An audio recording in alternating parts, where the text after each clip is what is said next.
مجھے پکار اور میں تجھے جواب دوں گا، اور بڑی بڑی اور گہری باتیں جو تو نہیں جانتا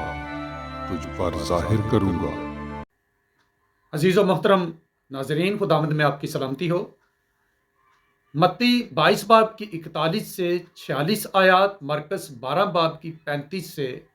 37 آیات اور لوکا 20 باب کی 41 سے 44 آیات میں درج ہے کہ خداوند یسوع نے فریسیوں سے سوال کیا تھا، تم مسیح کے حق میں کیا سمجھتے ہو کہ وہ کس کا بیٹا ہے؟ انہوں نے جواب دیا، داؤد کا۔ تو خداوند نے زبور کا حوالہ ان کو کوٹ کیا اور کہا کہ داؤد تو روح کی ہدایت سے یوں کہتا ہے کہ خداوند نے میرے خداوند سے کہا، تو میری دہنی طرف بیٹھ جب تک میں تیرے دشمنوں کو تیرے پاؤں تلے کی چوکی نہ کر دوں۔ جب داؤد اسے خداوند کہتا ہے تو وہ داؤد کا بیٹا کس طرح ہوا؟ تو کوئی ایک لفظ بھی اسے جواب نہ دے سکا۔ تو یہ حقیقت ہے کہ تخم کے اعتبار سے انسانوں میں سے کوئی بھی یسوع مسیح کا باپ نہیں تھا۔ مقدس یوسف کو بھی فرشتے نے خواب میں کہا تھا کہ جو بچہ مریم کے پیٹ میں ہے، روح القدس کی قدرت سے ہے، اسے قبول کر اور اس کی پرورش کا ذمہ لے۔ لیکن مکاشفہ 22 باب کی 16 آیت میں خداوند یسوع مسیح نے خود کہا تھا کہ میں داؤد کی اصل و نسل ہوں۔ تو آج کے پیغام میں ہم یہ سمجھیں اور سیکھیں گے کہ ان مختلف بیانات میں کیا بھید پوشیدہ ہے۔ مسیح اگر داؤد کا بیٹا نہیں تو کیسے نہیں، اور اگر بیٹا ہے تو کس طرح ہے؟ تو پیغام میں ساتھ ساتھ رہیے گا، کسی نقطے کو بھی سکپ مت کیجیے گا۔ تو لغوی معنوں میں اصل و نسل کا مطلب کسی کے صلب یا تخم سے پیدا فرزند کو کہا جاتا ہے۔ لیکن اگر کسی کے ہاں اس کے اپنے صلب سے بیٹا نہیں ہوتا، یا اگر ہوتا بھی ہے لیکن وہ کسی اور سے بیٹا یا بیٹی لے کر اسے لے پالک یا متبنہ بناتا ہے، اڈاپٹ کرتا ہے، تو آئندہ خاندانی ریکارڈ میں اس بچے کی ولدیت اس کے صلبی باپ کے نام سے نہیں بلکہ اسے اپنانے والے باپ کے نام سے لکھی جاتی ہے، اور یہی پکاری بھی جاتی ہے۔ تو مثال کے طور پر میں اپنی ایک مثال رکھتا ہوں کہ میں خاندانی اعتبار سے کھوکھر ہوں، تو جو بیٹا مجھ سے پیدا ہوا ہے وہ تو یقیناً کھوکھر ہے ہی، لیکن اگر میں کسی اور عزیز یا غیر عزیز سے کوئی بیٹا لے کر اسے اپنا لے پالک بیٹا بناتا ہوں، تو میں سرکاری اور غیر سرکاری اور تعلیمی ریکارڈ میں اس کی ولدیت میں کس کا نام درج کراؤں گا؟ یقیناً اپنا۔ اگر وہ صلبی اعتبار سے یعنی پیدائشی اعتبار سے جس کسی خاندان میں سے وہ آیا، اگر وہ گل تھا یا بھٹی تھا یا رنداوا تھا یا اور کسی بھی وہ خاندان یا ذات سے تھا، لیکن میری فرزندیت یا میری ابنیت میں آ جانے کے بعد سے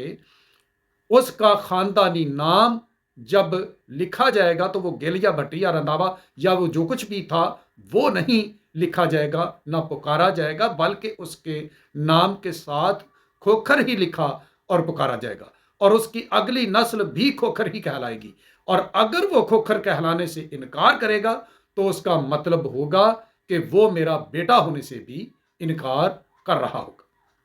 تو خداوند یسوع مسیح کی ماں مقدسہ مریم کا شوہر یوسف اصل و نسل یعنی تخم یا صلب کے اعتبار سے اسرائیل کے بادشاہ داؤد نبی کے بیٹے سلیمان کے سلسلہ نسب سے تھا، جیسا کہ متی 1 باب کی 1 سے 16 آیات میں نسب نامہ درج ہے۔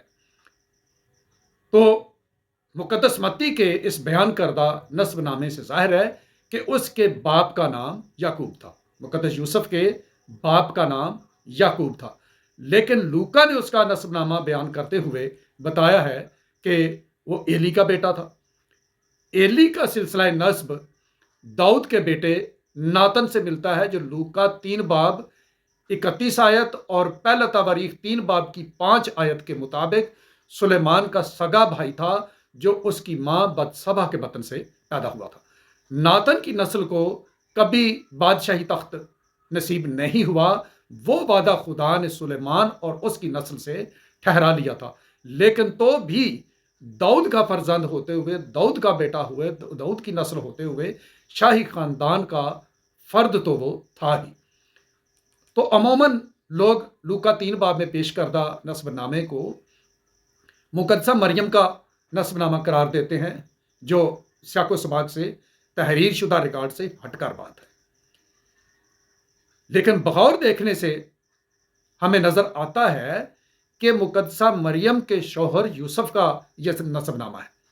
یہ یوسف کا شجرہ ہے، جو ترتیب سعودی میں یوسف سے شروع کر کے آدم تک اور پھر خدا تک جاتا ہے۔ اگر ایلی مقدسہ مریم کا باپ تھا تو لوکا کو اسے یوسف کا باپ بھلا لکھنے کی کیا ضرورت تھی؟ وہ ایسا کیوں کرتا؟ وہ بلا جھجک لکھ سکتا تھا کہ ایلی سے مریم پیدا ہوئی جس سے یسوع پیدا ہوا۔ لیکن بائبل مقدس میں شروع سے لے کر ہر نسب نامہ باپ سے بیان کیا گیا ہے، اس لیے خدا کے اس قانون کو یسوع مسیح کے حق میں بھی اسی طرح پورا ہونا تھا۔ تو تفاسیر کے مطابق مقدسہ مریم کا شوہر یوسف یعقوب کا حقیقی بیٹا، جیسا متی 1 باب کی 16 آیت میں لکھا ہے، جبکہ سلیمان کے بھائی ناتن کے شجرے سے پیدا ہونے والے ایلی کا لے پالک بیٹا تھا، جس کا ذکر لوکا 3 باب کی 23 آیت میں نسب نامے میں آیا ہے۔ دونوں صورتوں میں مقدس یوسف داؤد کی اصل و نسل ٹھہرتے ہیں۔ جب خداوند یسوع پاک نوشتوں کے مطابق،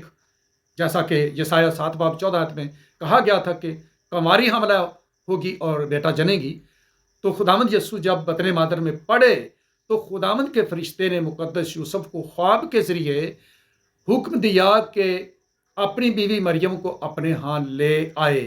متی 1 باب 20 سے 24 آیت میں یہ پورا واقعہ درج ہے۔ اور یوسف نے خواب سے جاگ کر فرشتے کی ہدایت پر عمل کیا۔ انہی دنوں خدا نے ایک عظیم کام اور کیا کہ اس وقت کے رومی قیصر اگستس کے ذہن میں یہ ڈالا کہ وہ اپنی سلطنت کے تمام لوگوں کے نام لکھنے کا حکم جاری کرے۔ پس سب لوگ اپنے اپنے آبائی علاقے میں اپنے نام لکھوانے گئے۔ مقدس یوسف جو اس وقت گلیل کے ناصرت میں رہائش پذیر تھے، وہ بھی یہودیہ کے بیت لحم کو اپنی بیوی مریم کے ہمراہ نام لکھوانے گئے، اور وہ بیت لحم میں پہنچے ہی تھے کہ یسوع کی پیدائش کا وقت آ گیا۔ اس سارے کام میں خدا کا باقاعدہ مقصد نظر آتا ہے۔ عین وقت پر خدا مقدس یوسف اور مقدسہ مریم کو بیت لحم لے کر گیا، کہ ایک تو میکا 5 باب کی 2 آیت میں، اور جس کو متی 2 باب کی 4 سے 6 آیات میں بھی کوٹ کیا گیا ہے، وہ نبوت پوری ہو جس میں کہا گیا تھا کہ مسیح کی پیدائش بیت لحم میں ہوگی۔ دوسرے یہ کہ یسوع کا نام یوسف کے بیٹے کے طور پر سرکاری ریکارڈ میں لکھا جائے، اور اس کا نسب داؤد کے شاہی خاندان میں درج ہو۔ وہ نہ صرف خدا کی نگاہ میں بلکہ تمام دنیا کی نگاہ میں بھی قانونی اور دستاویزی طور پر داؤد کے سلسلہ نسب میں اور یوسف کا فرزند ہو۔ اب ہم یہاں بآسانی سمجھ سکتے ہیں کہ اگرچہ تخم کے اعتبار سے دنیا کا کوئی مرد یسوع کا باپ نہ تھا، یوسف بھی نہ تھا، لیکن چونکہ خدا کی طرف سے اسے یوسف کی پدریت میں دیا گیا تاکہ وہ اس کی پرورش کرے اور اس کا باپ کہلائے اور سمجھا جائے، اس لیے لوکا نے 3 باب 23 آیت میں نسب نامے میں لکھا، جیسا سمجھا جاتا تھا یسوع یوسف کا بیٹا تھا، اور آگے یوسف ایلی کا، اور وہ اس طرح آگے پھر سلسلہ۔ چونکہ یسوع خدا کے روح سے پیدا ہوا تھا اور اس کا باپ خدا تھا، جو کہ لوکا 1 باب کی 35 آیت میں لکھا ہے کہ فرشتے نے مقدسہ مریم کو کہا تھا کہ روح القدس تجھ پر نازل ہوگا اور خدا تعالیٰ کی قدرت تجھ پر سایہ ڈالے گی، اور اسی سبب سے وہ مولود مقدس خدا کا بیٹا کہلائے گا۔ لیکن زمین پر پرورش کے لیے خدا باپ نے اسے